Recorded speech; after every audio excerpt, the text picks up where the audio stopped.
बिस्मिल्लाहिर्रहमानिर्रहीम अस्सलाम वालेकुम रहमतुल्लाहि व बरकातहू। मैं मोहम्मद अली वारिस अवान आप लोगों के साथ हमेशा DHA मुल्तान के हवाले से मुख्तलिफ पहलू मुख्तलिफ मालूमात शेयर करता रहा हूँ। आज की इस वीडियो का जो मेरा एक टॉपिक है जो मैंने सोचा आप लोगों के साथ डिस्कस करूँ, उसमें कीमतों के हवाले से है कि कीमतें इस वक्त क्या चल रही हैं, कौन से सेक्टर्स में कीमतें कुछ स्टेबल हैं या कीमतें डाउनवर्ड जा रही हैं या कुछ इसमें पॉजिटिव हमें रुझान देखने को मिल रहा है। इसके साथ साथ जो FED का इतलाक हुआ है वो FED किन प्लॉट्स पे इम्प्लीमेंट हो रही है और किन प्लॉट्स पे इम्प्लीमेंट नहीं हो रही, इसके हवाले से मैं आपको थोड़ा सा क्लियर करने की कोशिश करूंगा। उसके साथ साथ जो हमारे रजिस्ट्री के प्लॉट्स हैं, जो हमारा एक पास में कंसेप्ट रहा है कि अगर हम रजिस्ट्री की ऑप्शंस बाय कर लेते हैं तो उस पर हमें ट्रांसफ़र चार्जेस ना होने के बराबर पड़ते थे, तो क्या रजिस्ट्री के प्लॉट्स ले लेने चाहिए या NDC का प्लॉट ख़रीद लेना चाहिए, इन दोनों का थोड़ा सा मैं आपको कंपैरिजन करके दिखाऊंगा। या नई रजिस्ट्री के ऑप्शन इस वक्त मार्केट में अवेलेबल हैं या नहीं हैं, थोड़ा सा इसके हवाले से मैं आपको बताऊंगा। और साथ में हमारे नए 4 मरला कमर्शियल या 8 मरला कमर्शियल आ रहे हैं, वो कहाँ पे आ रहे हैं, उनकी लोकेशन क्या हो सकती है, इस हवाले से इंशाल्लाह ताला मैं कोशिश करूंगा आपको मैं बताऊं। तो सबसे पहले मैं आपको ज़रा कीमतों के हवाले से बता दूं कि इस वक्त जो DHA मुल्तान में कीमतें चल रही हैं, इसका अगर हम मुल्तान सिटी की मुख्तलिफ सोसाइटीज़ या अगर हम जो लोकल हमारी जगह हैं वहाँ पे रेजिडेंशियल प्लॉट्स की क्या कीमतें चल रही हैं, थोड़ा सा मैं आपको वो भी जायज़ा दूंगा। साथ में आपको कमर्शियल के हवाले से भी कुछ ना कुछ मैं आपको ज़रूर बताने की कोशिश करूंगा ताकि आपको आइडिया हो जाए कि मुल्तान में इस वक्त कीमतें क्या चल रही हैं। अगर आप DHA मुल्तान के अंदर लेते हैं तो उस वक्त DHA मुल्तान में इस वक्त क्या कीमतें चल रही हैं। तो 5 मरला रेजिडेंशियल प्लॉट की अगर मैं आपको इस वक्त कम से कम कॉस्ट ऑफ लैंड बताऊँ तो वो आपको तकरीबन 16 से 17 लाख में आपको बआसानी मिल जाता है। आप इसमें 9 लाख डेवलपमेंट चार्जेस डाल लें तो इसमें 17 और 9 आपको 26 लाख 26 लाख 2.6 मिलियन में 5 मरले का प्लॉट मिल जाता है। साथ में आपके जो ट्रांसफ़र चार्जेस हैं वो आपको तकरीबन जाके पड़ जाते हैं 2.5 से 3 लाख। तो आप ये समझिए कि आपका 30 लाख में बआसानी आपको पोजेशन वाला प्लॉट इस वक्त DHA मुल्तान के अंदर मिल रहा है, जहाँ पे आप फ़ौरन कब्ज़ा लेके आप अपना घर बना सकते हैं। इसी तरीके से अगर मैं आपको लोकल किसी जगह की बात कहूँ जहाँ पे आबादी है, तो इस वक्त में ज़्यादा मैं आपको पोर्श एरिया भी नहीं बताऊँगा। एक नॉर्मल आप 5 मरले का रेजिडेंशियल प्लॉट लेते हैं तो वहाँ पे आपको तकरीबन जो है 7 से 8 लाख मरला मिनिमम आपको मिलता है। बाकी आप रॉयल आर्चर्ड में चले जाएँ, वहाँ पे कीमतें कुछ और हैं। अगर आप बुर्ज विलास के अंदर जाते हैं, आप वापडा टाउन के अंदर जाते हैं, आप मॉडल टाउन के अंदर जाते हैं, आप शाहरुखनी आलम में आ जाते हैं, आप कैंट एरिया में चले जाते हैं, तो यहाँ पे कीमतें इससे कई गुना ज़्यादा हैं। हो सकता है इससे ट्वाइस या थ्राइस आपको कीमतें देखने को मिल सकती हैं। ये रेजिडेंशियल प्लॉट्स की मैं आपको एक बात बता रहा हूँ। साथ में अगर आप जाते हैं 8 मरला में, 8 मरला के इस टाइम आपको कम से कम कीमत प्लॉट जो है वो आपको 30 से 32 लाख की ब्रैकेट में बआसानी मिल जाता है। जो डेवलपमेंट चार्जेस हैं वो आपको बेहतर मालूम है 11 लाख हैं। 10 मरला की अगर मैं आपको बात करूं, अगर आप पोजेशन एरिया की बात करें तो वहाँ पे आपको 45 से 50 लाख में बआसानी प्लॉट मिल जाता है। डेवलपमेंट चार्जेस आपके 13 लाख होंगे। लेकिन अगर आप B1 में जाते हैं, वहाँ पर आप नॉन पोजेशन एरिया में आप अगर बाय करते हैं तो इस वक्त आपको 35 लाख 32 लाख 34 लाख में भी प्लॉट बआसानी देखने को मिल जाता है। इसी तरीके से अगर आप सेक्टर E का 10 मरला लेते हैं जो कि नॉन पोजेशन है तो वहाँ पे आपको 40 से 45 लाख की ब्रैकेट में प्लॉट देखने को मिलता है। कनाल की अगर मैं बात करूँ नॉन पोजेशन की, तो सबसे कम इस वक्त जो कीमत है वो आपको Ws की मैं आपको बताऊंगा। W1 W2 में अगर आप 1 कनाल का प्लॉट लेते हैं, रेजिडेंशियल नॉन पोजेशन है, कोई डेवलपमेंट नहीं है, वहाँ पे आपको 35 लाख 34 लाख में 1 कनाल का प्लॉट भी मिल रहा है। डेवलपमेंट चार्जेस साथ में ज़ाहिर सी बात 21 लाख होंगे, वो एक अलहदा चीज़ है। लेकिन कॉस्ट ऑफ लैंड की मैं बात बता रहा हूँ, वो आपको 34-35 लाख में बआसानी प्लॉट मिलता है।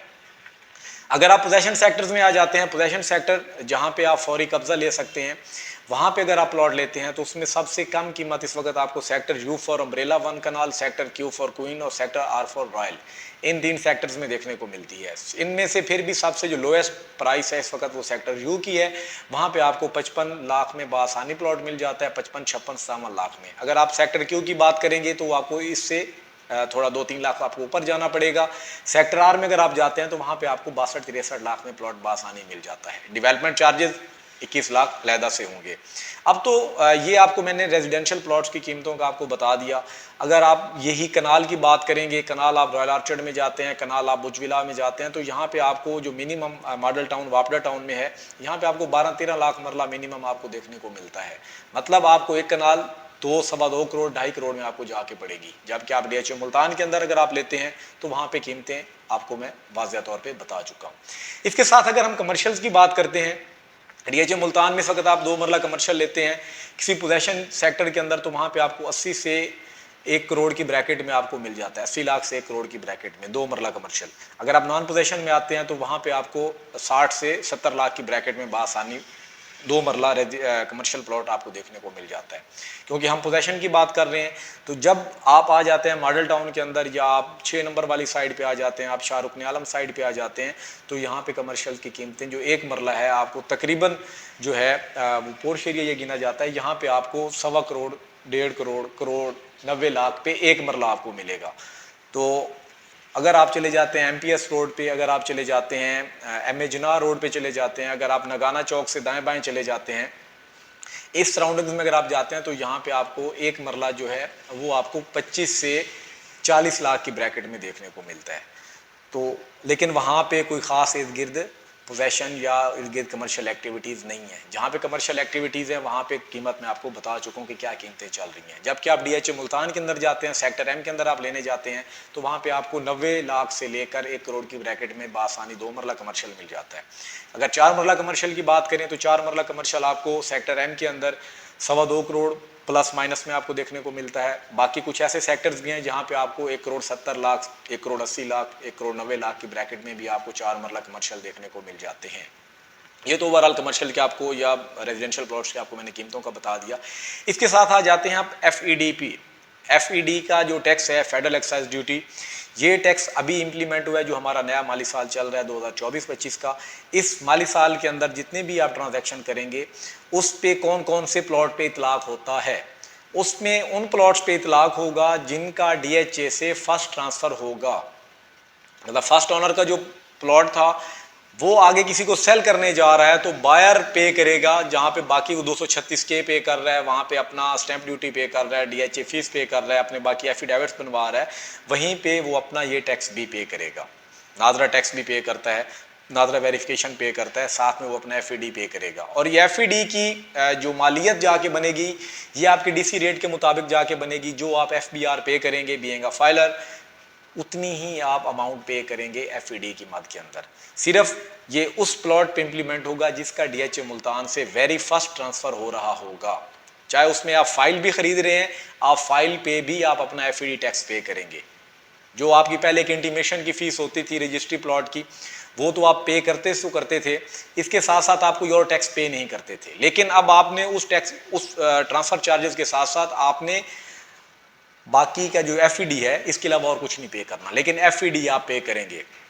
क्योंकि जो एफईडी का इतलाक है दर हकीकत वो इसी वजह से ही किया गया है कि मुख्तलिफ सोसाइटीज़ जो फाइल्स की सूरत में अपने प्लॉट्स के लेन देन का एक सिलसिला चलता रहा है, तो उसमें उन पर कोई टैक्स लागू नहीं हो रहा था। दैट्स वाई एफईडी का जो टैक्स है वो इम्प्लीमेंट किया जा रहा है, और जिनका फर्स्ट ट्रांसफ़र होगा वो आप एफईडी लाजमी पे करेंगे। ये चीज़ आपको मैंने क्लियर कर दी। अब इसमें आ जाते हैं, दूसरा मैंने आपको बताया कि रजिस्ट्री का प्लॉट लेना चाहिए या एनडीसी का प्लॉट लेना चाहिए। पास्ट में अगर हम देखें तो हमारी जो प्रैक्टिस रही है 5 मरला की अगर मैं आपको मिसाल दूं या 1 कनाल की मिसाल दूं, तो उसमें 5 मरला पे आपको तकरीबन 60-70 हज़ार, मतलब सादा अल्फाज में आपका 1 लाख में आपका प्लॉट आपके नाम पे ट्रांसफ़र हो जाता था। क्योंकि आप पे 236 के नहीं लग रहा होता था, आप स्टैंप ड्यूटी पे नहीं कर रहे होते थे, आप सिर्फ जो डीएचए की ट्रांसफ़र फीस थी आप वो पे कर रहे होते थे। लेकिन अब क्या है, अब आपने एफईडी भी पे करना है, क्योंकि उस पे एफईडी लाजमी इंप्लीमेंट होगा, हर सूरत होगा, कोई चांस ही नहीं है कि उस पे एफईडी इंप्लीमेंट ना हो। तो एफईडी आपका अगर आप 1 कनाल का प्लॉट ले रहे हैं तो उसमें उस सेक्टर के अंदर जहाँ पे वो प्लॉट लोकेट कर रहा है, वो जिस मौजे में बन रहा है उसका जो डीसी रेट है, उस डीसी रेट के मुताबिक आप अगर फाइलर हैं तो आप वो 3% पे करेंगे। अगर आप लेट फाइलर हैं तो आपने 5%, 6% वो आपने पे करना है। तो इस वक्त अगर हम देखें तो तकरीबन एनडीसी और रजिस्ट्री प्लॉट के जो ट्रांसफ़र के एक्सपेंसेस हैं वो तकरीबन कुछ हद तक मिलते जुलते हैं, क्योंकि एनडीसी में कुछ प्लॉट्स ऐसे भी हैं कि जिन पे एफईडी लागू नहीं होगा, जिनका सेकंड, थर्ड, फोर्थ ट्रांसफ़र हो रहा होगा तो उस पर एफईडी इंप्लीमेंट नहीं होगा। जबकि आप रजिस्ट्री का प्लॉट ले रहे हैं उस पर आपने एफईडी पे करना है, आप एफिडेविट खरीद रहे हैं आपने एफईडी पे करना है। तो इस चीज़ में आप देख लीजिए कि मतलब इस टाइम रजिस्ट्री और एफिडेविट का सेम तकरीबन जाके आपके ट्रांसफ़र चार्जेस मिलते जुलते जाके बनेंगे, उसमें थोड़ा बहुत फ़र्क आएगा, कोई ख़ास फ़र्क देखने को नहीं मिलेगा। लेकिन एक चीज़ मैं आपको बता दूं, जब आप कीमतों पे जाएंगे तो आपने रजिस्ट्री की जो ऑप्शन ख़रीदनी है उसमें आपको वही कम ट्रांसफ़र चार्जेस की वजह से आपको उसकी जो कीमत है वो ज़्यादा पे करनी पड़ती है। जबकि आप एनडीसी ख़रीदते हैं तो ज़ाहिर सी बात है उसकी कीमत कम इसलिए थी, उसकी कम नहीं थी, दर हकीकत रजिस्ट्री प्लॉट की कीमत ज़्यादा थी। वजह यही थी कि आपने उसमें ट्रांसफ़र चार्जेस ज़्यादा पे नहीं करने होते थे। तो इसमें अब आपका डिसीजन है कि आपको कौन सी ऑप्शन ज़्यादा फिजिबल लगती है। मेरे हिसाब से तो तकरीबन दोनों चीज़ें बराबर जाके बनती हैं। अगर आप रजिस्ट्री में जाते हैं तो हो सकता है उसमें आपको 4 पैसे ज़्यादा लगाने पड़ें। क्यों? क्योंकि उसमें आपने स्टैंप ड्यूटी और 236 के पे नहीं करना होता। दैट्स वाई आपको वहाँ पे टैक्स ज़्यादा पे करना पड़ेगा और उसमें आपको वो जो कीमत है सॉरी वो आपको ज़्यादा पे करनी पड़ेगी। टैक्स तो उस पर ज़्यादा नहीं होगा। इसके साथ साथ एक नई चीज़ जो आ रही है, पास्ट में भी मैंने आप लोगों से डिस्कस की थी कि डीएचए मुल्तान ने अनाउंस किया जी 4 मरला 8 मरला कमर्शियल आ रहे हैं और वो मेन बुलेवार्ड पे आ रहे हैं, Multan public school road connectivity पे आ रहे हैं। तो उसमें अभी तक वो क्लैरिटी नहीं आई कि वो कहाँ पे आ रहे हैं। अभी जो मेरे पास मालूमात हैं उन मालूमात के मुताबिक अगर मैं आपको बताऊं, हो सकता है आने वाले कुछ दिनों में, हो सकता है इसी अक्टूबर के महीने में हमें क्लैरिटी वो देखने को मिले। आप तक भी वो नोटिफिकेशन कुछ ना कुछ सोर्सेज से वो पहुंच सकता है कि सेक्टर जे और सेक्टर ओ का जो मेन बुलेवार्ड है, एक्सप्रेस वे है, 300 फीट का जो रोड है, उसके दाएं बाएं आपको जो पहले मैप के अंदर आपको एकड़्स में कमर्शियल देखने को मिल रहे थे, उस मैप को दोबारा से अपडेट किया जाएगा। उस मैप के अंदर वहां पे आपको वो एकड़्स में कमर्शियल की बजाय 4 मरला और 8 मरला के कमर्शियल देखने को मिल सकते हैं। और उसकी जो एक्सपेक्टेड प्राइस है वो मैं आपसे पास्ट में भी डिस्कस कर चुका हूँ।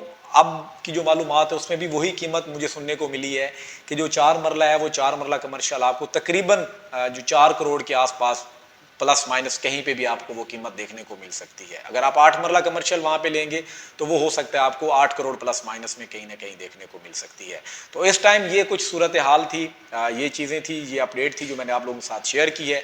बाकी जो ट्रांजैक्शन इस टाइम हो रही है डीएचए मुल्तान की, वो मोस्टली पोजेशन सेक्टर्स के अंदर हो रही है। बाकी जिसका जितना बजट है वो अपने बजट के हिसाब से अपनी इन्वेस्टमेंट के मुताबिक कि आपकी कितनी इन्वेस्टमेंट है और कितने टाइम के लिए आप अपनी मनी को यहाँ पे पार करना चाह रहे हैं, उस प्लानिंग के तहत लोग अपनी वहाँ पे बाइंग कर रहे हैं, खा वो पोजेशन सेक्टर्स हैं खा वो नॉन पोजेशन सेक्टर्स हैं। लेकिन ज़्यादातर जो इस टाइम लोग बाइंग कर रहे हैं वो पोजेशन सेक्टर्स के अंदर ही कर रहे हैं, क्योंकि एंड क्लाइंट ही बाइंग कर रहा है, क्योंकि इन्वेस्टर इस टाइम इतनी ज़्यादा इन्वेस्टमेंट नहीं कर रहा। तो उसकी कोशिश ये है कि किसी पोजेशन सेक्टर के अंदर अपना वो प्लाट ले, चाहे वो 5 मरला है, 8 मरला है, 10 मरला है या 1 कनाल है, तो उस पर वो अपना फ़ौरन से घर बनाए। तो इस टाइम इसीलिए पोजेशन सेक्टर्स के अंदर ज़्यादा लोग बाइंग कर रहे हैं। दूसरी तरफ अगर नॉन पोजेशन में भी मैं कहूँ कि बाइंग हो रही है तो वो इसलिए हो रही है कि जिनका प्लान ये है कि जी वो अपना 3 साल 5 साल 10 साल का एक प्लान करके बैठे हैं कि जी वो अपने बच्चों के लिए कुछ इन्वेस्टमेंट करके छोड़ना चाह रहे हैं ताकि उनको प्रॉफिट ज़्यादा आ जाए। क्योंकि कुछ लोग बैंक्स में अपनी मनी पार्क नहीं करते वहाँ पे कि जी वो सूद का एक निज़ाम है, वो इसलिए वहाँ पे नहीं जाते, वो उसको मतलब अच्छा नहीं समझते। दूसरी तरफ कुछ लोग जो इंश्योरेंस पॉलिसीज़ वगैरह हैं वहाँ पे नहीं जाना चाहते, उनको वो अच्छा नहीं लगता। तो उनके माइंड में यही चीज़ होती है कि अगर यहाँ पे हम अपनी इन्वेस्टमेंट कर लेते हैं तो आज तो यहाँ पे हमें कम इन्वेस्टमेंट मिल रही है, आने वाले कुछ टाइम के अंदर कीमत जब यहाँ पे बेहतर हो जाएगी तो उनके लिए, उनके बच्चों के लिए और मुस्तकबिल के लिए वो फ़ायदा हो सकता है। बाकी आप लोगों को कुछ मालूमात चाहिए हो तो मेरा नंबर आपके पास मौजूद है, वो आप मेरे से डिस्कस कर सकते हैं। मेरी कोशिश होगी कि आपको जितनी बेहतर तरीके से हो सके वो मालूमात मुहैया करूँ, आपको वो चीज़ें डिस्कस करूँ, आपके साथ वो शेयर करूँ। बाकी अगर कोई मेरी करेक्शन करना चाहता है, कोई मालूमात जो मेरे पास नहीं पहुंची और वो लोगों से शेयर करनी चाहिए, डिस्कस करनी चाहिए थी, तो वो मालूमात भी आप मेरे साथ शेयर कर सकते हैं। इंशाल्लाह मैं कोशिश करूंगा कि वो लाजमी यहाँ पे डिस्कस कर सकूँ। इंशाल्लाह अगली वीडियो में मिलते हैं, तब तक के लिए इजाज़त दीजिए। अल्लाह हाफिज़।